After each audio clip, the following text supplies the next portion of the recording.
join me in Happy New Year. And I thought today we'd start out with this nice little painting that my wife and I did over New Year's Eve. So this has been our second year of doing Bob Ross at New Year. Last year, the subject was classic Bob Ross mountains, and this is coming very handy over the year. You'll see this and the one that my wife did have both had quite a lot of use over the past year. This year, we've decided to go with something a bit different, going with a bit of a forest theme. This was a paint along to Bob Ross's video, The Old Oak Tree. If you want to check that out, have a look at what it should have looked like, or what his looked like. But what I thought I would talk about today is using Bob Ross images as backgrounds, what works, what doesn't work, and also some of the things that if you try and paint along with Bob, you'll discover pretty quickly it's not as easy as he makes it look. With most things that people make look really easy on the TV, that comes from a huge amount of practice, getting used to the materials, getting used to the tools, getting used to the processes, refining those processes. No way could someone start out and do a Bob Ross in 20 minutes like he does on his videos. It's not happening, okay? An hour to 90 minutes maybe, but there are some pitfalls along the way, so I'm just going to talk a little bit about those. The number one thing is that materials really do matter. I know a lot of people have been trying to do Bob Ross in acrylics. It really doesn't work. There are mediums that you can mix with the acrylics to make it work, but it really doesn't work. You need to work in oils. I'm working in a set of my wife's old, she's an artist, you've probably seen the work that she's done.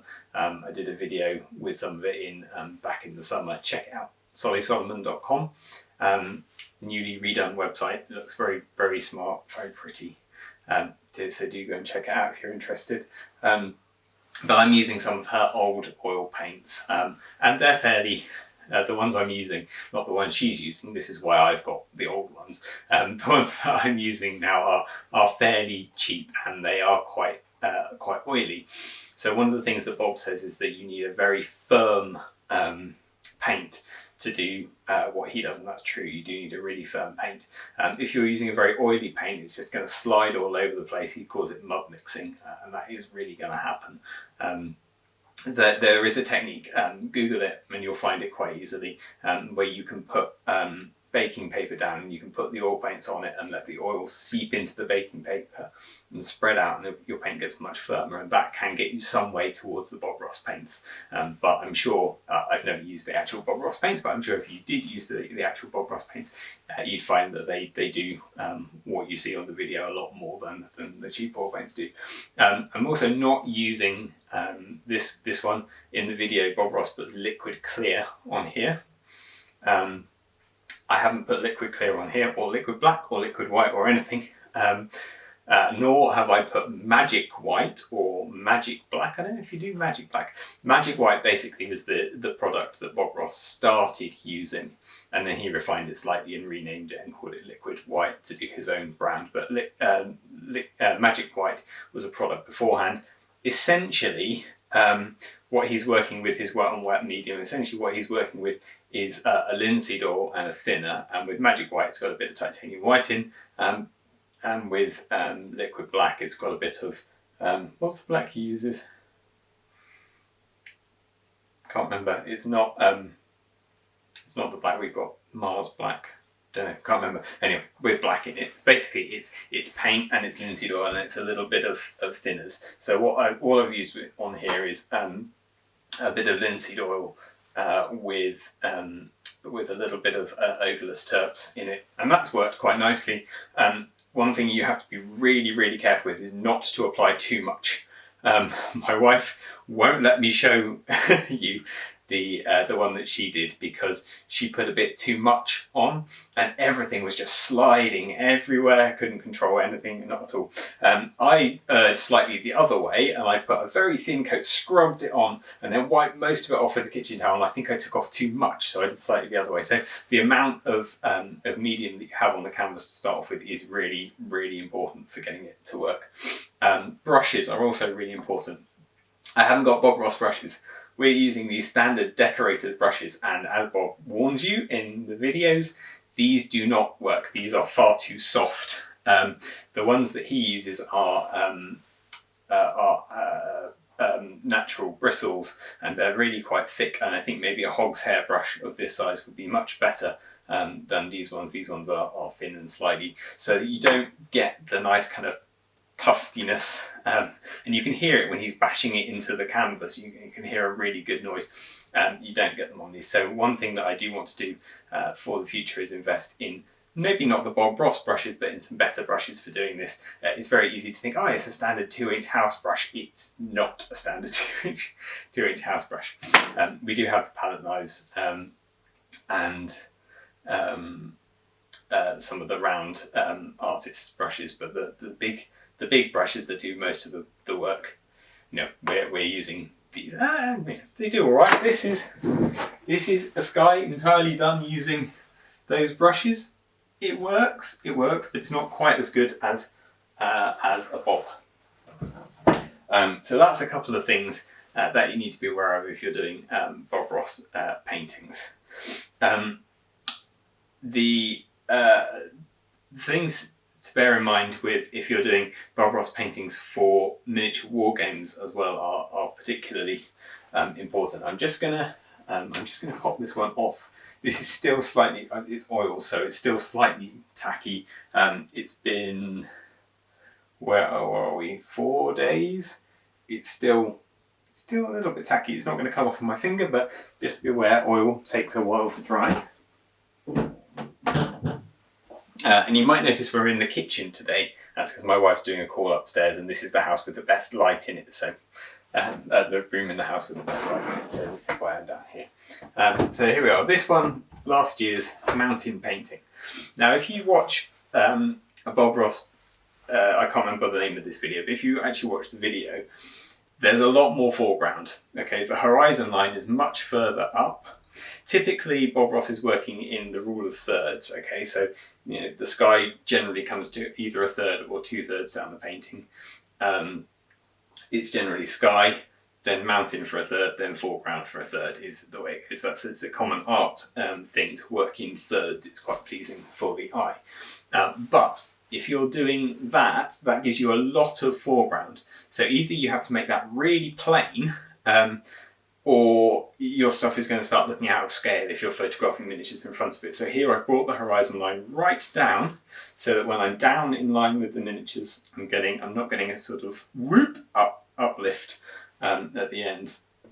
And also I've left this big expanse of water down at the bottom here, and I haven't put any shoreline in the front, and I haven't put any of Bob's big trees out over the front of it, because those are all going to look out of scale once you're taking a photo in front of it. So my scenic board is sitting here, and I'll put a row of scatter bushes or loose trees or something on the bottom to disguise where the painting joins. And in this case, it's a river, so make something look like a shoreline on your gaming board, and drop this below it, or raise it up or drop the picture down so that you've got a line of forests there along the back, and then it won't look weird and out of scale. Now this one,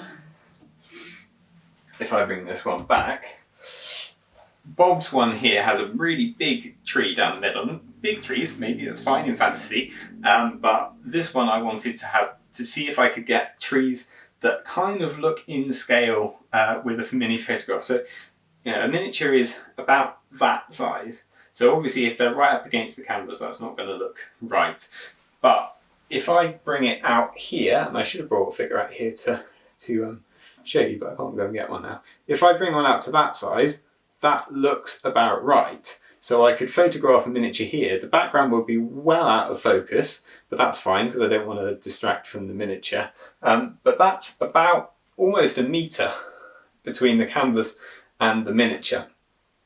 So we'd be looking at a very close up of the miniature, otherwise the photograph will start expanding off either sides. But what I was trying to do was see if I could get trees in at this size, because obviously if you're using big brushes like this, there's only so thin you can get. And I didn't want to have to go into like doing everything in liner brushes. Just wanted to see if the Bob Ross tree technique will work in scale. It does with pine trees, because obviously pine trees, they're a lot sort of fluffier, more spreading. But when you've got trunks, it's really important to get them scale wise. So I will take some photos with this when it's dry, and I can manipulate it and see what it looks like, how it works. But the reason I did this as a practice, if I can move this whole thing out of the way, is that I have this big canvas, and this has been sat in my studio for almost 2 years now. I've wanted, ever since I did my studio, I've wanted a big backdrop to go behind.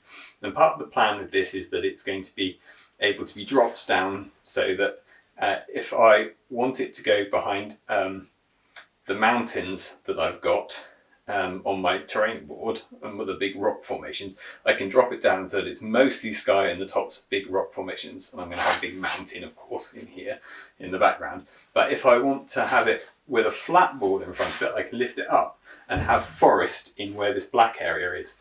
So what I'm planning on doing is doing this in 2 stages, and it's essentially going to be a mix of 4 or 5 different Bob Ross paintings with different colours, because of course I want it to look a bit more fantasy, a bit more oppressive. So the idea is to do like a big sunsetty sky, mountain in the middle here, going down to foothills that come down to this black line, and this black line I've painted, this is where the forest is going to start. And I'm planning to do that with a natural sponge and some white, and also just some white acrylic. This is just acrylic on here, by the way. This is gesso, but this is just black acrylic over the top. Just going to stipple loads of white all over there, and then approach it very much like in this painting, trying to get a glow through. But I might go with a bit more, because it's a sunset sky, I might go with a bit more of a yellowy, sort of fiery glow in the background of the forest, and there probably won't be as much clarity as there is here, but I also want to do a few sort of trickling waterfall-y things and mossy rocks and things, just to break up and make it interesting, so that I can take photos at different stages along the width of it, to give different looks. And obviously, because it's a really wide picture, I don't need to worry so much about having to have miniatures really far in advance,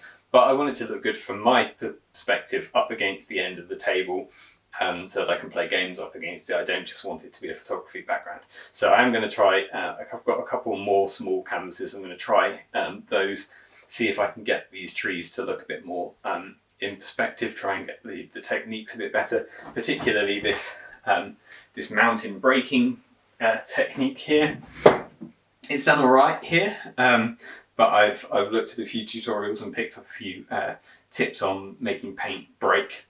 And I think I can have another go at this and do this a bit better for my big Mount Silence mountain in the middle. So one time soon, I said this about a year ago, I said one time soon we'll do a paint with Bob Ross, and I will do that live for this YouTube channel, but it won't be yet, because I still need to do a couple more practices. It went a whole year and I didn't do any more of them, and I really need to do a couple more of them to get the technique down before I try my big custom made canvas. But stick with me, one time we will do a Bob Ross canvas.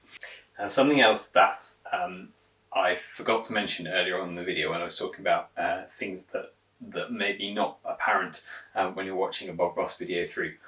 One thing that's really crucial, that's so crucial that I had to put the camera back and come back and tell you, because this is really, really important. When you put something on the canvas, it stays there, okay? You cannot fiddle with this. If you're the kind of person who likes to put something down and correct it and correct it and correct it, you can't do it. So if you stuff up a painting, it's staying stuffed up. There's nothing, well, you can wait for it to dry and then go back over the top of it. But you can't go in and mess. It has to go on exactly where it needs to be, which is part of the reason why I'm doing practices before I go onto my big canvas, because other than scraping everything off and starting again, you can't go back into it, okay? That's really important. Really, really important. You can't mess with Bob. Don't mess with Bob. Next week, I will be hopefully showing you the new website.